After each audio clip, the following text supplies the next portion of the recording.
আসসালামু আলাইকুম everyone, this is Arif from as education. আজকে আমি একটু কথা বলবো হচ্ছে নিউজিল্যান্ডে হায়ার স্টাডি বিষয় নিয়ে। আমরা অনেকেই দেখতে পাচ্ছি যে স্টুডেন্টস যারা স্টাডি অ্যাব্রড নিয়ে ইন্টারেস্টেড বা প্রিভিয়াসলি হচ্ছে ইউকে অথবা কানাডা বা অস্ট্রেলিয়ানে ইন্টারেস্টেড ছিল, তাদের মধ্যে অনেকেই এখন নিউজিল্যান্ড যেতে যাচ্ছেন। সো নিউজিল্যান্ড আসলে খুবই স্টুডেন্ট ফ্রেন্ডলি একটা কান্ট্রি। এই জায়গায় যে স্টুডেন্টদের জন্য যে ফ্যাসিলিটিসগুলো আছে সেগুলোর মধ্যে যদি বলি, প্রথমত হচ্ছে যে মোটামুটি ভিসা রেশিও অনেক হাই এখন। আহ, এরপর হচ্ছে affordable tuition fees and quality educations, and after that most important thing is that যে পিআর অপরচুনিটি। সো আদার্স কান্ট্রিগুলোতে স্টুডেন্টদের পিআর পেতে যতটা সময় লাগে, নিউজিল্যান্ডে কিন্তু আসলে এত সময় লাগে না। পিআরটা মেইনলি হচ্ছে 2 or 3 ইয়ার্সের মধ্যে স্টুডেন্টরা পেয়ে যাচ্ছে। সো নিউজিল্যান্ডে পিআর পাওয়ার জন্য আপনাকে 6 পয়েন্ট থাকতে হবে। তার মধ্যে আপনি যদি মাস্টার্স প্রোগ্রামের জন্য যান অ্যান্ড আপনি নিউজিল্যান্ডে যদি 1 ইয়ার বা 2 ইয়ার অথবা 1.5 ইয়ারের একটা মাস্টার্স কমপ্লিট করেন, সেক্ষেত্রে কিন্তু আপনি 5 পয়েন্ট পেয়ে যাচ্ছেন। অ্যান্ড এরপর আপনি পিএইচডাব্লিউর সময় যদি 1 ইয়ার জব করেন, then you will get another 1 point, so that আপনি কিন্তু 6 পয়েন্ট পেয়ে যাচ্ছেন জাস্ট 2 ইয়ার্সের মধ্যে। After that you can eligible for the PR. So New Zealand, it's a very good and very good PR friendly country. So যারা কিনা সামনে plan করতে যাচ্ছেন যে স্টাডি অ্যাব্রডে যাবেন, তো তাদের জন্য নিউজিল্যান্ড খুব ভালো একটা ডেস্টিনেশন হতে পারে। ইভেন যারা ফ্যামিলি সহ মুভ করতে চাচ্ছেন, তাদের জন্য it's a best destination. Because Bangladesh থেকে এখন অনেক দেশে আসলে বিভিন্ন ধরনের রেস্ট্রিকশন আছে, মানে ফ্যামিলি সহ যাওয়া যাচ্ছে না। সো এই ক্ষেত্রে নিউজিল্যান্ড একটা পারফেক্ট সিলেকশন হতে পারে আপনার জন্য। সো নিউজিল্যান্ডে আপনার যে বিষয়গুলা থাকছে, আমি সেটা যদি বলি, নিউজিল্যান্ডে বেসিক্যালি 8টা পাবলিক ইউনিভার্সিটি আছে। সো এই পাবলিক ইউনিভার্সিটিগুলোর টিউশন ফি একটু বেশি। তো বাংলাদেশ থেকে যে যে ইউনিভার্সিটিগুলো আসলে ফোকাস করা উচিত বা একটু রিজনেবলের মধ্যে হবে, তার মধ্যে হচ্ছে ভিসা রেশিও খুব ভালো থাকবে অ্যান্ড টিচিং কোয়ালিটিটাও ভালো থাকবে। তো আমি এরকম কিছু ইউনিভার্সিটি ইনস্টিটিউশনের কথা বলছি। First of all, Auckland University of Technology, এটা অকল্যান্ডে অবস্থিত। দেন হচ্ছে University of Massey, it's also situated in Auckland. Then we can talk about University of Waikato, এটা হচ্ছে হ্যামিল্টনে। এরপর আসছে হচ্ছে অকল্যান্ড ইনস্টিটিউট অফ স্টাডিজ, এটা অকল্যান্ডে। হোয়াইট ক্লিফ কলেজ, এটাও অকল্যান্ডে। And future skill academy, its also in Auckland. Then হচ্ছে Eastern Institute of Technology. So এই যে ইনস্টিটিউট অ্যান্ড ইউনিভার্সিটিগুলোর কথা বললাম, এর মধ্যে ইনস্টিটিউশনগুলোর টিউশন ফি খুবই কম। লাইক আপনার পার ইয়ার যদি ব্যাচেলরের জন্য যান, সেক্ষেত্রে 15 লাখ টাকায় কিন্তু আপনি আপনার ব্যাচেলর প্রোগ্রামটা অ্যাভেল করতে পারতেছেন। ঠিক আছে। এরপর আপনি যদি মাস্টার্সের কথা চিন্তা করেন, সেক্ষেত্রে 17 to 20 লাখ টাকার মধ্যে বড় জোর হচ্ছে কিছু সাবজেক্ট আছে যেগুলো ধরেন যে একটু ইঞ্জিনিয়ারিং সাবজেক্টগুলো যেগুলো থাকে, তো সেগুলো হয়তো বা 25-30 লাখের মতো লাগতে পারে। বাট বিজনেস, আইটি, ট্যুরিজম, এই ধরনের সাবজেক্টগুলো যদি আপনি পড়তে চান, সেক্ষেত্রে কিন্তু আপনি মাস্টার্সের ক্ষেত্রে হলে 17 to 20 লাখের মধ্যে কিন্তু আপনার হয়ে যাচ্ছে। আর যদি ব্যাচেলর হয়, সেক্ষেত্রে কিন্তু আপনার 15 to 16 লাখ টাকার মধ্যে আপনার 1 ইয়ার টিউশন ফিটা কভার হয়ে যাচ্ছে। সো আই থিঙ্ক অনেকের মধ্যে একটা মানে কোয়ারিজ থাকে বা একটা কনফিউশন থাকে যে নিউজিল্যান্ড তো অনেক কস্টলি, নিউজিল্যান্ড টিউশন ফি তো হিউজ। আসলে কথাটা পুরোপুরি সত্য না। নিউজিল্যান্ডে অ্যাফোর্ডেবল টিউশন ফির মধ্যে অনেক ইনস্টিটিউশন আছে, ইভেন ইউনিভার্সিটিগুলো মোটামুটি স্কলারশিপ দেয়। So after scholarship tuition fee কিন্তু অনেকটা কমে যায়। ঠিক আছে। বাট আপনি যদি বাজেট ফ্রেন্ডলি চিন্তা করেন, সেক্ষেত্রে আপনাকে ইনস্টিটিউশন সিলেক্ট করে ইনস্টিটিউশনে হচ্ছে আপনার অ্যাপ্লিকেশনগুলো করতে হবে, তাহলে আপনি একটা অ্যাফোর্ডেবল বাজেটের মধ্যে নিউজিল্যান্ডে প্রসেস করতে পারছেন। সো এরপর আমি যেটা নিয়ে কথা বলবো, সেটা হচ্ছে যে requirement. If you want to apply bachelor, সেক্ষেত্রে আপনার কী করতে হবে? দেখেন, ইউনিভার্সিটিগুলোর বেসিক্যালি হচ্ছে 13 ইয়ার্স অফ এডুকেশন লাগে। দ্যাটস মিন হচ্ছে একটা স্টুডেন্ট এখান থেকে এইচএসসি পাস করার পরে তাকে বাংলাদেশে যে কোনো একটা ইউনিভার্সিটিতে 1 ইয়ার কমপ্লিট করতে হবে, অথবা একটা ডিপ্লোমা করা লাগতে পারে। যদি সে মানে স্পেসিফিক কিছু university kind of Victoria university of Wellington অথবা হচ্ছে গিয়ে আপনার ইউনিভার্সিটি অফ অকল্যান্ড, হ্যাঁ। সো এই ইউনিভার্সিটি ইউনিভার্সিটি অফ ওটাগো এগুলোতে যদি অ্যাপ্লাই করতে চাই, বেশ কিছু ম্যাক্সিমাম সাবজেক্টও হচ্ছে স্টুডেন্টের 13 ইয়ার্স অফ এডুকেশন লাগে।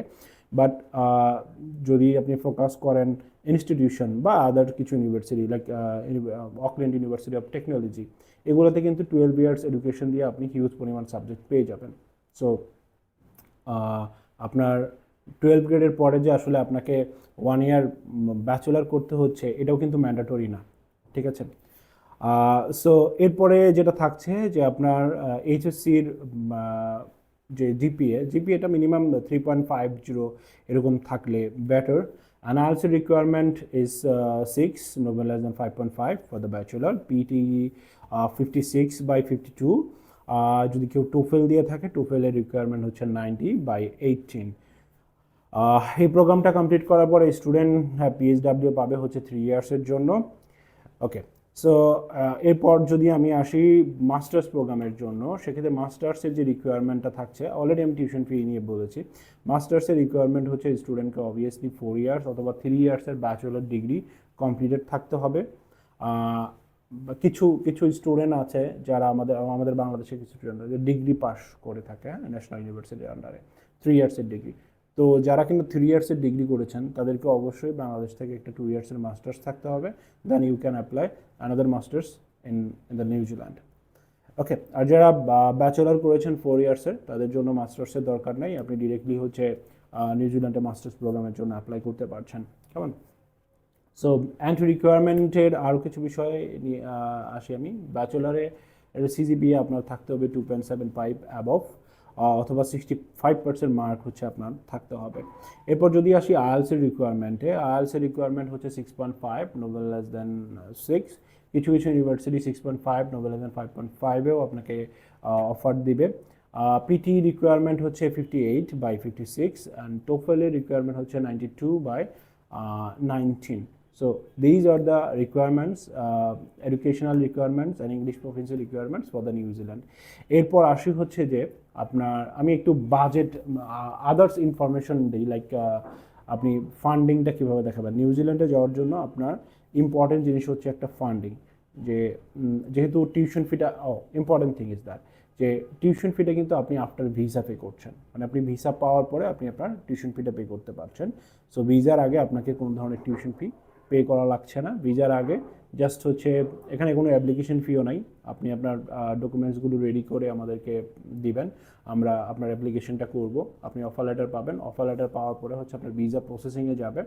সো ভিসা প্রসেসিংয়ের যে জিনিসটা, সেখানে হচ্ছে যে স্টুডেন্ট যিনি কিনা অ্যাপ্লিকেন্ট, তার ভিসা ফি হচ্ছে অনলি $850, যেটা বাংলাদেশি টাকায় আপনার 60,000 টাকার মতো আসবে। অ্যান্ড যদি তার স্পাউস থাকে, ডিপেন্ডেন্ট থাকে, সেক্ষেত্রে স্পাউসের ভিসা ফিটা একটু বেশি, এটা হচ্ছে $1,650। অ্যান্ড যদি বেবি থাকে, বেবির ভিসা ফিটা হচ্ছে $750।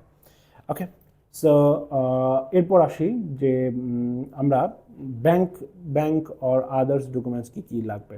দেখেন, নিউজিল্যান্ডে যদি কোনো ব্যাচেলার স্টুডেন্ট অ্যাপ্লিকেন্ট হয়, সেক্ষেত্রে কিন্তু তাকে স্পন্সর দেখাইতে হবে। সো আমরা প্রেফার করি যে ব্যাচেলার স্টুডেন্টের ক্ষেত্রে যাতে করে তার বাবা অথবা মা বা ফার্স্ট ব্লাডের যারা আছে তারা যেন স্পন্সরটা হয় আর কি।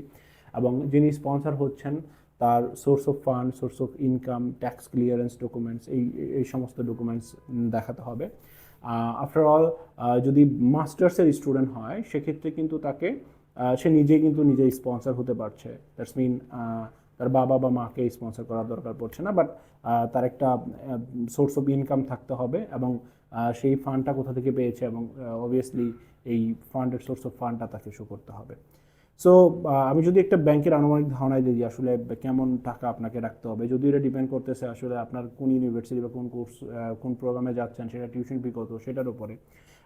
বাট তারপরেও যদি স্টুডেন্ট সিঙ্গেল হয়, সেক্ষেত্রে মাস্টার্সের জন্য 60 লাখ টাকা ইজ অ্যানাফ।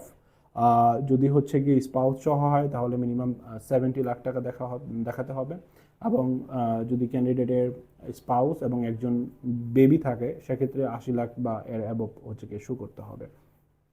ওকে, সো নিউজিল্যান্ডে বেসিক্যালি ইনটেক, মেইন ইনটেকটা হচ্ছে আপনার জুলাই ইনটেক। এরপরে আরও দুইটা ইনটেক আছে, অ্যানাদার হচ্ছে গিয়ে অক্টোবর অ্যান্ড আরেকটা হচ্ছে আপনার February intake, but main intake is July. So জুলাইয়ে আপনি মোটামুটি সব ধরনের সাবজেক্ট পাবেন অ্যান্ড মোটামুটি সব ইউনিভার্সিটি ইনস্টিটিউশন এখানে ওপেন পাবেন। সো এরপরে যদি অক্টোবর অ্যান্ড ফেব্রুয়ারিতে আসি, এগুলো হচ্ছে ছোটো ইনটেক, এখানে আপনি মানে কমন সাবজেক্টসগুলো পাবেন অ্যান্ড কিছু কিছু ইউনিভার্সিটি ইনস্টিটিউশন ওপেন থাকে। ওকে, সো এখানে সাবজেক্ট এরিয়াসগুলো কি অ্যাকচুয়ালি? সো সাবজেক্ট এরিয়ার মধ্যে আপনার আছে হসপিটালিটি অ্যান্ড ট্যুরিজম ম্যানেজমেন্ট রয়েছে, হেলথ কেয়ারের বেশ ভালো চাহিদা রয়েছে, নার্সিং রয়েছে, সিভিল ইঞ্জিনিয়ারিং রয়েছে, তারপরে হচ্ছে আর্লি চাইল্ড এডুকেশন রয়েছে, সাইবার সিকিউরিটি রয়েছে। হ্যাঁ, সো মোটামুটি অনেক ধরনের, এছাড়া business and business management, international business, এই ধরনের অনেক সাবজেক্ট রয়েছে। সো ব্যাচেলর এবং মাস্টার্স এই দু ধরনের সাবজেক্টই আপনি এখানে অ্যাভেলেবেল পাচ্ছেন। যারা যাদের ফাইল রেডি আছে, লাইক আইএলস দেওয়া আছে, ব্যাংক ট্যাঙ্ক রেডি আছে, তারা চাইলে এখনও জুলাই ইনটেকে অ্যাপ্লাই করতে পারেন। আর যারা প্ল্যান করছেন আইএলস দিবেন বা অথবা ডকুমেন্টসগুলো রেডি করবেন, তারা অক্টোবর বা নেক্সট ইয়ার ফেব্রুয়ারি ইনটেকে আপনারা প্রসেস করতে পারেন। সো নিউজিল্যান্ড নিয়ে যদি আরও বিস্তারিত কোনো আপনাদের ইনফরমেশন লাগে, অবভিয়াসলি আপনি এএস এডুকেশনের পেজে নক করতে পারেন অথবা আমাকে হোয়াটসঅ্যাপ করতে পারেন। আমরা চেষ্টা করব আপনাকে অ্যাকুরেট ইনফরমেশন দেওয়ার, এবং আমাদের মাধ্যমে প্রসেস করতে চাইলে আমরা আপনাকে হচ্ছে বেস্ট গাইডেন্সটা দেওয়ার ইনশাআল্লাহ চেষ্টা করব। Thank you so much.